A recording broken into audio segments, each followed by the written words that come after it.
خواجہ محمد رفیق شہید کو 20 دسمبر 1972 کو جب وہ پیپلز پارٹی کے اقتدار کی پہلی سالگرہ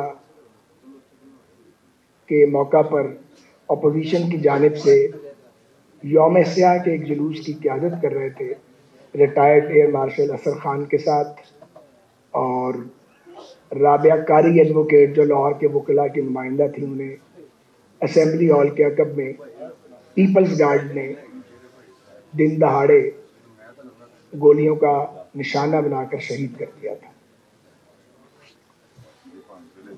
ان کا بھٹو مرحوم کے ساتھ کوئی ذاتی اختلاف نہیں تھا، ان کا اختلاف سیاسی تھا، نظریاتی تھا۔ وہ اس دور میں بھٹو صاحب کو، جو ایوب خان صاحب کی کوکھ سے اس وقت انہوں نے جنم لیا تھا، ان کو نجات دہندہ ماننے کو تیار نہیں تھے۔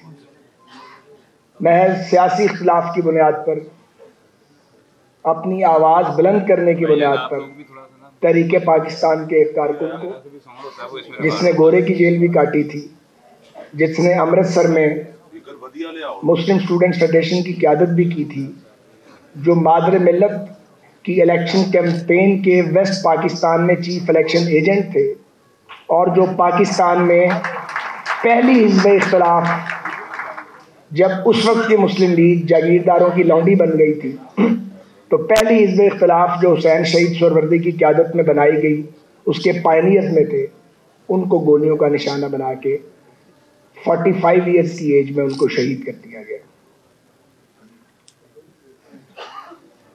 باقی میری والدہ، ابھی مجھے سہیل وڑائی صاحب نے ایک نصیحت فرمائی ہے، میرے بھائی ہیں بڑے، ہمارا کالج بھی گورنمنٹ کالج ایک تھا، مجھ سے سینئر تھے، کہ والدہ کا ذکر اس پیمفلٹ میں نہیں ہے، تو میں نے انہیں بتایا کہ خالد صاحب پہ ایک کتاب انشاءاللہ تعالیٰ جو ہے اس کو لکھنے کا آغاز کر دیا گیا ہے، تو اس میں ایک چیپٹر ان کے لیے بھی ہوگا، چونکہ آج ہم جہاں کھڑے ہیں، دونوں بھائی ہیں جو ہمارے ساتھی ہماری سوچ سے متاثر ہیں، تو وہ سارا نظام جو ہے وہ چلا ہماری والدہ ہی سے ہے، انہوں نے ہماری ٹریننگ کی ہے۔ خواجہ رفیق شہید صاحب کی برسی، یہ میں 46 سال سے، ویسے تو یہ 52ویں ہے، لیکن 46 سال سے میں اس کو اور سلمان صاحب مل کے ہم اس کو ارینج کرتے ہیں۔ 78 میں جب ہم نے پہلی بار برسی کی تو ہم نے چندہ کیا آپس میں کوئی 1500-1600 روپیہ چند دوستوں نے، اور ہم نے برکت علی اسلامیہ ہال سے اس کا آغاز کیا تھا۔ پھر یہ تسلسل ٹوٹا نہیں، کبھی ہم جیل میں تھے یا باہر تھے، حکومت میں تھے یا اپوزیشن میں تھے، کئی بار جیلیں آئیں، کئی بار حکومتیں دیکھی، ٹوٹتی دیکھی، مار بھی کھائی لاتعداد اور بے شمار، لیکن یہ برسی کا پروگرام جاری رہا۔ مگر پچھلے سال ہم نے یہ پروگرام نہیں کیا۔ اس کی کیا وجہ تھی؟ اس کی وجہ یہ تھی کہ جب میں اور سلمان صاحب جیل گئے تو جیل میں ہمیں تو جنرل قمر جاوید باجوہ نے اور چیف جسٹس سابق ثاقب نثار صاحب نے انہوں نے ڈالا تھا، پھر عمران خان صاحب نے اس کی ایکسٹینشن کروائی، پھر جج بھی شامل تھے اور جرنیل بھی شامل تھے، تو وہ ایک بڑی بلیسنگ تھی ہمارے لیے۔ ہمیں فائنینشیل لاس تو بہت ہوا، ایموشنل لاس بھی ہوا فیملی کا، لیکن میں خواجہ آصف صاحب کو خوش آمدید کہتا ہوں، بڑے طویل بیرونی سفر سے آج صبح ہی آئے ہیں۔ خواجہ صاحب بہت شکریہ آپ کا، آج کی ہماری مجلس کے میر مجلس ہیں، بہت شکریہ۔ میں گزارش کر رہا تھا کہ پچھلے سال جب یہ برسی کی تقریب دسمبر میں ہوتی ہے، آپ کو پتا ہے دسمبر کا مہینہ ہے، 8 فروری کو الیکشن تھا، تو میں کافی کنفیوژن میں تھا۔ میرے ساتھیوں کو پتا ہے، خواجہ صاحب کو بھی، ایاز بھائی کو، رانا صاحب کو، میاں صاحبان بھی اچھے سے جانتے ہیں، میرا الیکشن لڑنے کا کوئی ارادہ نہیں تھا، اور یہ فیصلہ انفیکٹ تو میں نے جیل میں کر دیا تھا۔ فیصلہ کیوں کیا میں نے؟ میرے تو رگو پہ میں خون میں پالیٹکس ہے، میرے تو مطلب میں سیاست کے بغیر رہ ہی نہیں سکتا۔ وہ مجھے بڑا ٹائم مل گیا، جو میرے ساتھیوں کو وہ بھی ٹائم ملا ہے بڑا، انہوں نے بھی جیلیں کاٹی ہیں، خواجہ صاحب نے، رانا ثناء اللہ صاحب نے، مجھے ذرا 1.5 سال مل گیا، سلمان صاحب بھی ساتھ تھے، تو سوچنے کا بڑا موقع ملا۔ ذرا سائلنس، بالکل خاموشی، سوچنے کا بڑا موقع ملا۔ میں اس نتیجے پہ پہنچ چکا ہوں کہ پاکستان